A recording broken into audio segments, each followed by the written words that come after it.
150 pesos lang sa Shopee. Halagang 150 pesos lang siya sa Shopee. Kung ikukumpara mo dito na 1,000 talaga, ang laki ng difference ng pricing, di ba? So ito kasi, kailangan mo lang kasi meron kang USB.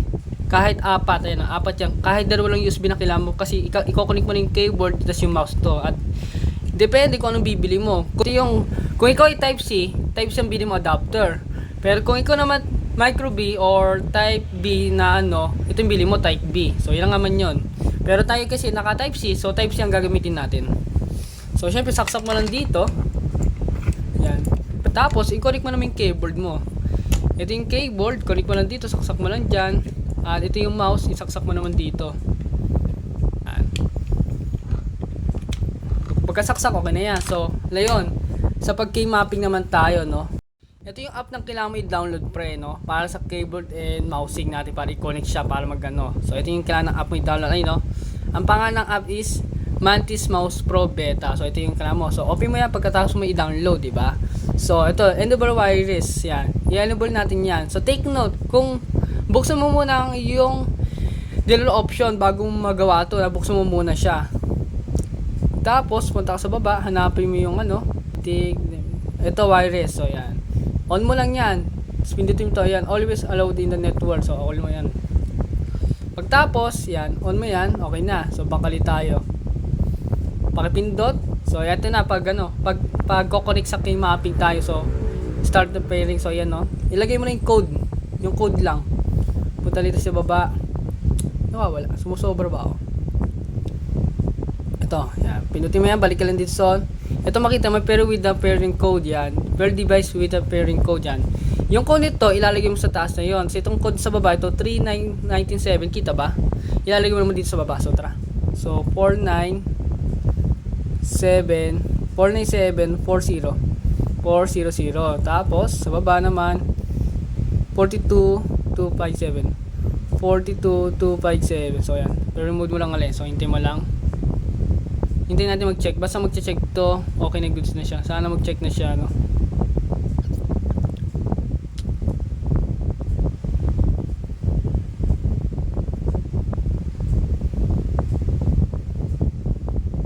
Yun. Nag-check na siya. So, okay na siya. Tapos na, nag-check na. So, dapat ganyan lalabas sa connected dapat na may check. So, okay na yan. Ikis mo na. Balik na doon sa setup. So, yan. Matis well connected. You all set. So, okay na. Siyempre, no preparing code. So, sasaksak mo na to. Yung ginawa natin kanina. So, saksak mo lang dito sa Type C mo. Saksak mo lang dyan. So, makikita mo iilaw yung keyboard at umilaw din yung mouse natin. So, okay na yan. So, pag kompleto na, may check na yung dalawang game. Yan, check na yung dalawang Yan, check na. Ang gagawin na natin, i-add natin game natin gusto natin i-add. So, isa lang pwede natin buksan pala. So, yan. Punta ka sa laro mo, hanapin mo yung PUBG Mobile, add mo yung PUBG.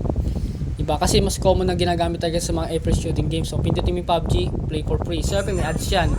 Hintayin natin matapos yung ads. So, X muna pagtas ng ads. So, yan. Hintayin natin mag-loading yung PUBG Mobile. So, start na siya. So, yan. Siyempre, kay mapping. Sabi natin itong add tayo. Pindutin mo yung plus na sa gilid. Key. So, pindutin mo yung space ito. Pindutin mo yan. So, ilagay natin sa jump. Gusto na nilagay sa jump. So, naman, add key lang tayo to.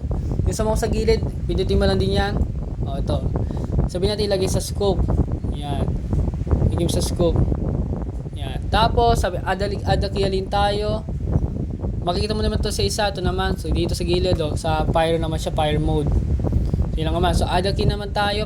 So, Q. Pakipindot yung Q. Lagyan na dito sa sa parang, ang tawag dyan, yung gumagano yung ulo. Add a key naman tayo, E. So, pindutin mo yung E. Lagyan mo lang dito. Pagtapos, okay, save mo na yan. So, ganyan lang yan. So, ayan. O, diba? Gumagana na.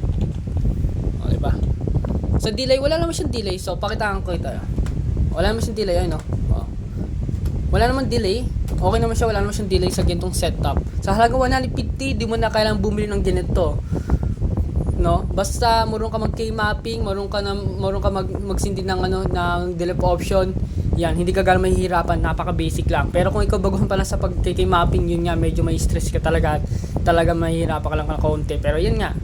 Ito kasi, ang maganda lang kasi dito is ready to play siya, no? Plug and play na lang talaga siya, no? Is hindi may Bluetooth, okay na siya.